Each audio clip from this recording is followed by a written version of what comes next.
Sejumlah kejanggalan diungkap polisi dari penemuan mahasiswa UNR yang meninggal di dalam mobil di Sidoarjo. Sejumlah barang ditemukan termasuk plastik penutup kepala mahasiswa UNR tersebut.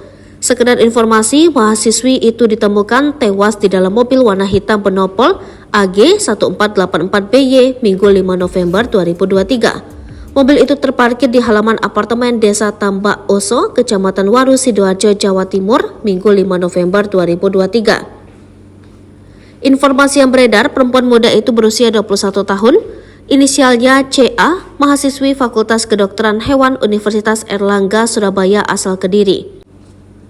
Ketika ditemukan, korban dalam kondisi mengenakan kaos putih, celana putih agak krem, dan sandal yang juga warna putih. Korban duduk di bangku kemudi mobil warna hitam yang dalam kondisi tertutup.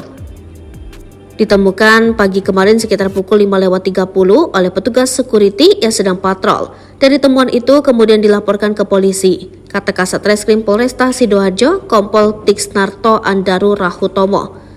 Saat petugas datang ke lokasi, mereka melihat sesuatu yang tidak wajar dalam kematian perempuan muda tersebut. Korban ditemukan dalam kondisi kepala terbungkus plastik yang di bagian lehernya terlakban. Plastik yang menutup kepala korban itu terhubung dengan selang kecil yang nyambung ke sebuah tabung di sebelahnya. Tabung gas helium yang berada di sebelah korban, lanjut Kompol Tiksnarto Andaru Rahutomo. Petugas pun melakukan pemeriksaan terhadap jasad korban di lokasi kejadian. Di sana tidak ditemukan luka atau bekas penganiayaan. Termasuk barang-barang di dalam mobil juga tidak ada yang hilang.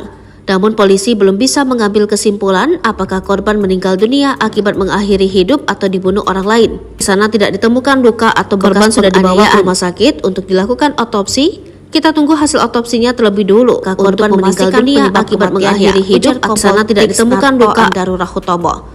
Di sisi lain, petugas juga sudah melakukan olah TKP dan terus melakukan penyelidikan dengan memintai keterangan sejumlah saksi meninggal dunia untuk akibat mengakhiri hidup. Di sana tidak ditemukan luka Rahutomo. Dari pemeriksaan di lokasi, lain, petugas juga menemukan sebuah surat yang diduga merupakan surat wasiat dari korban untuk keluarga dan orang-orang dekatnya. Namun surat itu juga masih dalam penyelidikan apakah benar surat tersebut dibuat korban sendiri sebelum meninggal atau tidak.